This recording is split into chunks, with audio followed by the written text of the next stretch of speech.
Friends, आज topic में बात करेंगे गुलाब के प्लांट की गर्मियों में केयर किस तरीके से करनी है जिससे प्लांट आपका ख़राब नहीं हो और अगले सीजन में आपके लिए फिर से वापस से अच्छी ब्लूमिंग, अच्छी फ्लावरिंग करके दे। सो चलिए टॉपिक को स्टार्ट करते हैं। मैं हूं अनूप, आपका होस्ट, और आप देख रहे हैं बगिया की ABC।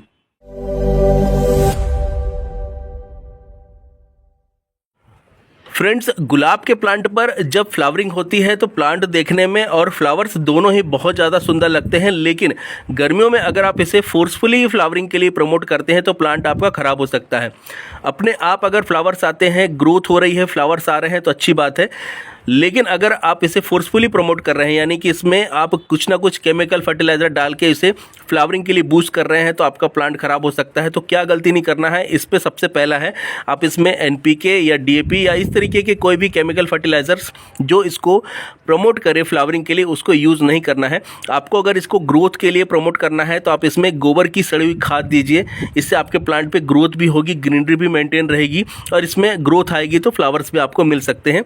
दूसरा, इसमें आप लिक्विड फर्टिलाइजर का यूज़ करिए, जैसे कि किचन वेस्ट का या गोबर के जो कंडे होते हैं, उपले होते हैं, उससे तैयार किया लिक्विड फर्टिलाइजर। इससे प्लांट आपका सही तरीके से चलेगा।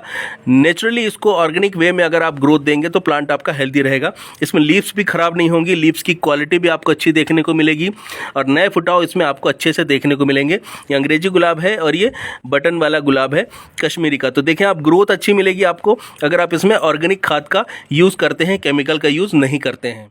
दूसरा है प्रूनिंग। आपको गुलाब के प्लांट पर गर्मियों में प्रूनिंग करने की आवश्यकता नहीं है। अगर इसमें ग्रीनरी आपको दिख रही है तो उसको मेंटेन करिए।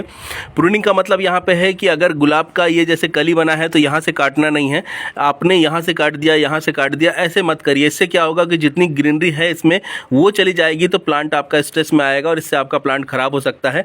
और इसके साथ में मैंने पहले भी कुछ वीडियोज़ में बताया है कि जो डेड शूट्स होते हैं, जैसे कि यहाँ पे देखिए ये रुका हुआ है, 2-3 लीफ है, फिर उसके बाद में आगे नहीं बढ़ रहा है, तो इनको भी नहीं निकालना है क्योंकि ये गर्मियों में बहुत काम आते हैं प्लांट को ठंडा रखने में, हेल्दी रखने में और ग्रीनरी को मेंटेन रखने में। तो आपको इसमें कुछ भी नहीं काट छाट नहीं करनी है और कुछ भी इसमें से निकालना नहीं है। अगर नई ग्रोथ आ रही है और वहाँ से कहीं पे बड्स बन रहे हैं तो आप उसे चाहें तो रख सकते हैं और बेटर होगा उनको भी आप निकाल दीजिए। इससे प्लांट पे एक्स्ट्रा लोड नहीं आएगा और ग्रीनरी मेंटेन करेगा, प्लांट आपका हेल्दी रहेगा और अगले सीजन के लिए आपके साथ में फिर ये फ्लावरिंग के लिए साथ में रहेगा।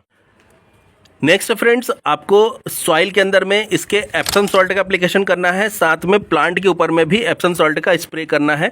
आप पहले एप्सम सॉल्ट को 2 ग्राम के आसपास 1 लीटर में मिक्स कर लीजिए, पत्तों पर अच्छे से स्प्रे कर दीजिए, सॉइल के अंदर में दीजिए। इससे ग्रीनरी मेंटेन रहेगी प्लांट के अंदर में, बीमारियों से बचाएगा, स्ट्रेस नहीं होगा ज़्यादा प्लांट को और प्लांट हेल्दी रहेगा आपका।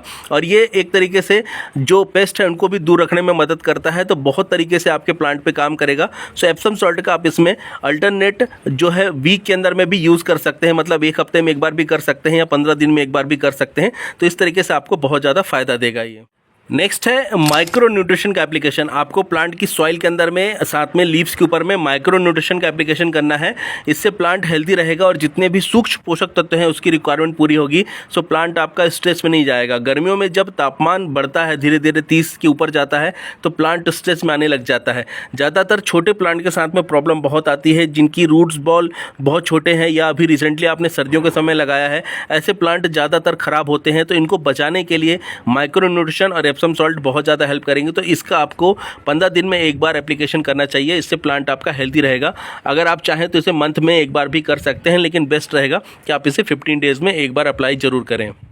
नेक्स्ट है फ्रेंड्स, प्लांट के ऊपर में जब भी कलियां आती हैं, फ्लावर्स में कन्वर्ट हो जाती हैं, तो इन्हें 2 से 4 दिन के बाद में ही निकाल दीजिए। इससे प्लांट आपका स्ट्रेस में नहीं जाएगा और इसमें ग्रोथ भी बनी रहेगी, प्लांट पे ग्रीनरी भी मेंटेन रहेगी। तो ये बहुत ज़रूरी है आपको प्लांट के ऊपर में फ्लावरिंग होने के बाद में कुछ दिनों के अंदर में ही फ्लावर्स को हटा देना है। बेस्ट रहेगा कि आप फ्लावर्स बनने मत दीजिए, कलियाँ आती उन्हें तोड़ दीजिए। इससे प्लांट आपका स्ट्रेस में बिल्कुल भी नहीं जाएगा और अपनी एनर्जी अपनी ग्रोथ पे लगाएगा, फ्लावर्स को कन्वर्ट करने में नहीं लगाएगा। तो आपके प्लांट में ग्रीनरी मेंटेन रहेगी, प्लांट आपका सर्वाइव करेगा और अगले सीजन के लिए वो आपके साथ में कैरी हो पाएगा, यानी आप उसे अगले सीजन में ले जा पाएंगे। तो बहुत ज़्यादा ज़रूरी है फ्लावर्स को ना आने देना, लेकिन अगर आप फ्लावर्स को आने देते हैं तो उन्हें जल्दी से जल्दी आप हटा दीजिए, इस बात को ध्यान रखना है। नेक्स्ट है गर्मियों में तापमान तेज़ी से बढ़ता है। अभी पिछले 2 दिनों से तापमान बहुत ज़्यादा तेज़ी से बढ़ रहा है, गर्मी बढ़ रही है। ऐसे में दिन में 12 बजे से 3 बजे तक की जो धूप होती है बहुत ज़्यादा तेज़ होती है। इसमें लीव्स फोल्ड होने लग जाती हैं। प्लांट अपनी एनर्जी अपने आप को बचाने में ज़्यादा खर्च करता है। सो आपको इसका प्लेसमेंट ऐसी जगह पर करना है जहाँ पर सुबह 9 से 10 बजे तक की इसे धूप मिल जाए, देन इसके बाद में पूरे समय छाँव रहे। सो प्लांट आपका हेल्दी रहेगा। ठंडी जगह पर रखेंगे दिन में तो इसको कोई प्रॉब्लम नहीं आएगी, स्ट्रेस में नहीं आएगा, इससे आपका प्लांट खराब होने से बच जाएगा।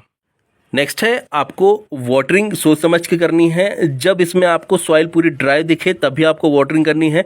मिट्टी गीली होने पे पानी नहीं डालना है, इससे रूट रॉट की प्रॉब्लम हो सकती है, इस बात को ध्यान रखना है। लेकिन जब मिट्टी इसकी बहुत जल्दी सूखने लग जाए तो आप इसमें 2 बार भी वाटरिंग कर सकते हैं, 3 बार भी वाटरिंग कर सकते हैं। यानी तापमान के हिसाब से आपको ध्यान रख के, और जब मिट्टी पूरी सूखी दिखे टॉप सॉइल आपको, तभी इसमें वाटरिंग करनी है। आप एक्सेस वाटरिंग मत करिए, नहीं तो आपका प्लांट रूट रॉट का शिकार हो जाएगा और इससे ये खराब हो जाएगा। इस बात को भी ध्यान रखना है।